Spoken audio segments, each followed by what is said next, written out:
What tends to happen is, because they only grow on the flower on this, people tend to let them get longer. My father had a peach tree that the fruit was being formed this far away from the trunk of the tree. He had this. I had that problem then. It kept breaking them off. Yeah. Too light to carry. And it was too far out, and just the leverage would break the branch. So you see lots of wood. Yeah. That's why my grandparents had a peach orchard in the river. Yeah, and see, that's you know what I mean. Yeah. So when you prune a peach tree, the idea is to prune back so that you can have new wood grow out. But you want to keep it as close to the trunk as you can, but you also want to keep it open. Peaches have problems with disease. If they're just very susceptible here in the Boise Valley. I cannot grow a peach tree at my house. I think we're going to grow this one then, if you can't grow it. Hey, where I live out there, it's 6 degrees colder where I live. If you guys are 21, I'm 15. You know, and it's just very hard on my trees. My peach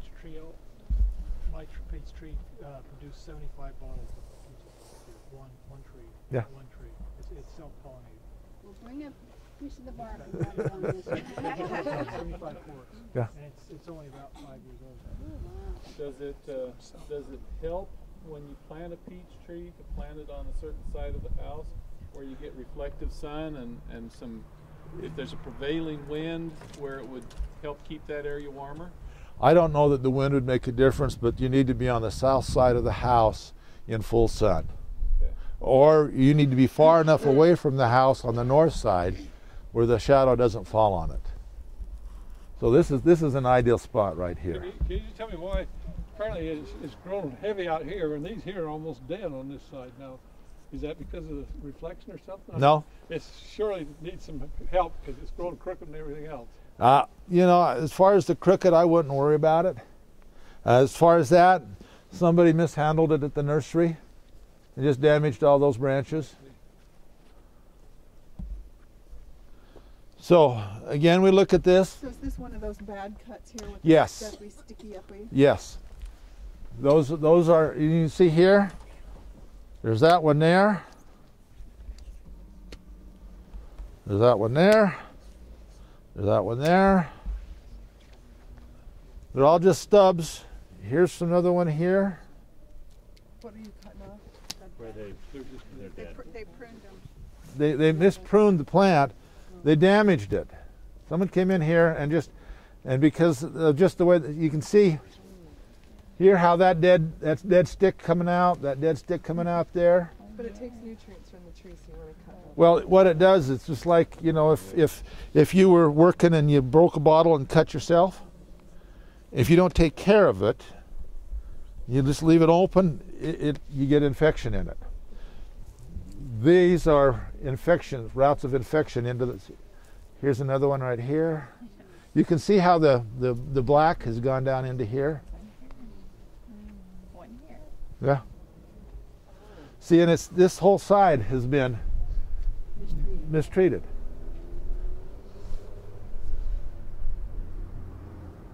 And that's a very good example.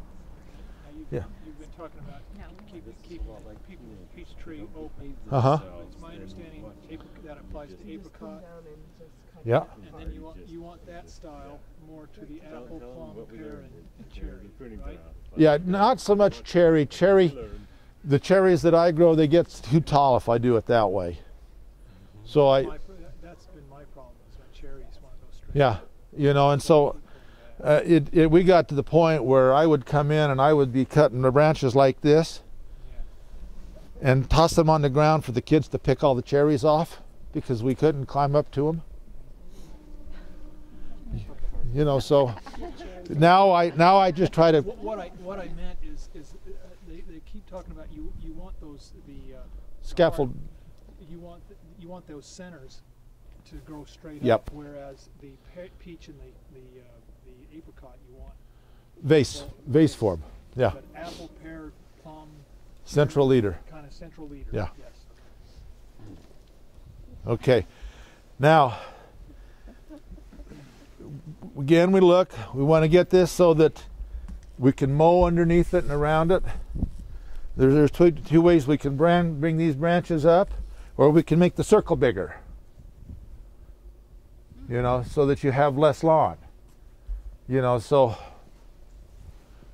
I'm going to assume that you want to bring these branches up. Yeah, I'd cut them right off the start. But His wife would It tells you who's mowing the lawn. Should this tree have been Staked. supported? Yeah, something to where it's going up more straight. It will, in the long run, it doesn't make any difference on a peach tree. Okay. And most of your other trees, the little bit out of alignment this is, you see there's a little bit of a bow in here. In 3 or 4 years, you won't even see it. It doesn't really make a difference. Is it because the weight of the fruit will just kind of even everything? No, it's out, just or- because this gets bigger. For some reason, it ends up growing and it looks like it's been growing straight its whole life. Okay. We'll go. It just swells up and gets bigger, and the parts that are underneath on the lean, they don't grow as fast as the parts on top.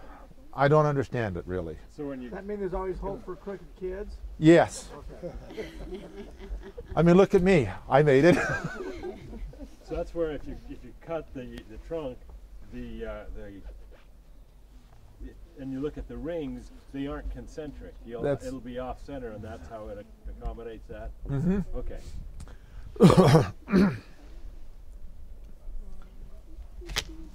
Sorry. Hey, I'm still standing. because those are so much bigger than on this side. The tree looks better already. See?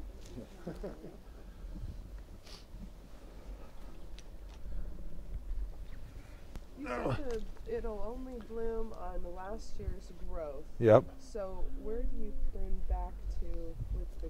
I don't understand how it would keep growing, because if this is all last year's growth, Uh-huh. then these just have to keep going. But if you trim it back, you won't have fruit the next year. Do you understand Well, what see, I'm saying? yeah, let's come over and look at this branch right here. You see how that little spur coming out of there and this one? Yes.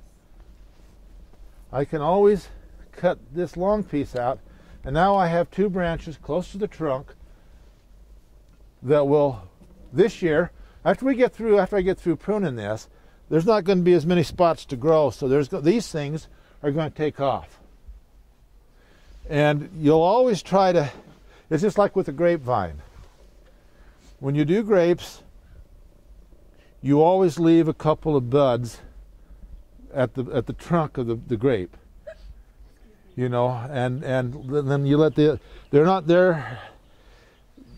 And when you prune a grape, you leave 4 buds on each branch, and they'll form 4. And then you cut back, when you prune it, you cut 3 of those branches completely off. You take that first branch and you cut it back to 4 buds. And that will form 4 new branches.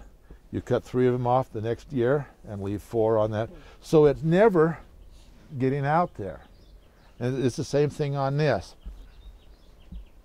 You just keep leaving these little ones and letting them form the new branches for the next year. So we're going to come in here, we're going to say, we got this one.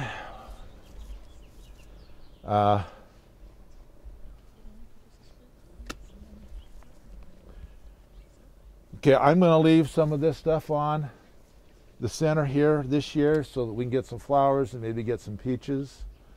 Eventually, a lot of this will be cleaned out as it gets bigger.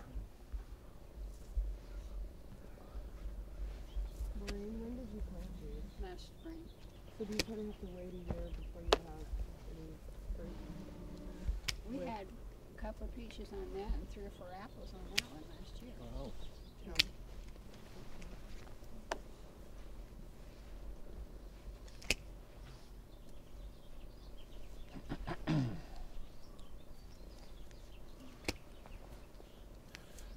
Now, and the reason you took that one is because it was a very shallow V? yeah, that, plus I'm trying to make the vase. Okay. And see, so we're just going to have eventually we'll just have maybe 6 branches that we're going to encourage some of these to grow out, and we're going to let them become stronger. And then we got 3 branches picked, maybe a 4th one. We need 2 more. And so whichever takes off in here and grows the most vigorously, we can influence that by just going in here and saying we're going to maybe let this one and this one, or I don't know.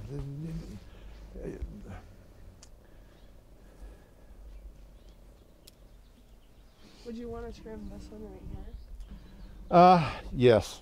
Okay. What are you fertilizing with your hand? Or do you?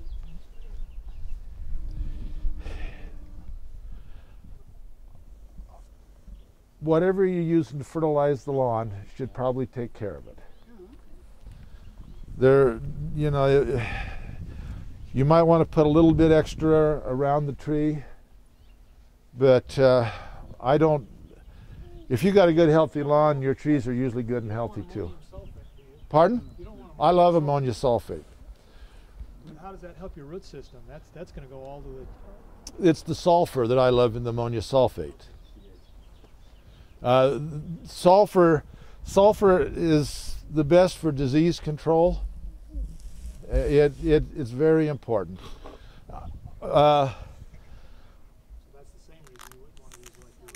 No, I would never use urea.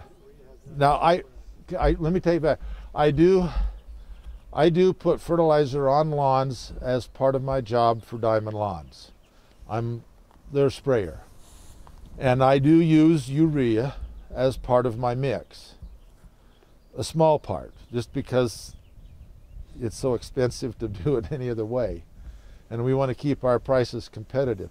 But I also put on dry granular fertilizers several times a year that have got lots of phosphorus and potash in them, so that by the time the year is through, I'm putting on 4 pounds of nitrogen, a pound of phosphorus, maybe 2 pounds of potash, and a pound of sulfur. And it's pretty much the same for the fruit trees. That's what I'm trying to get for them. Here in the middle of summer, and you cut off the branches that you don't like. They're growing where you don't want them to grow, and encourage the ones you do like. You know, that's it. If you can take and just pinch off a few spots where it's out of range, and so the tree keeps balance, that saves you hours in the spring.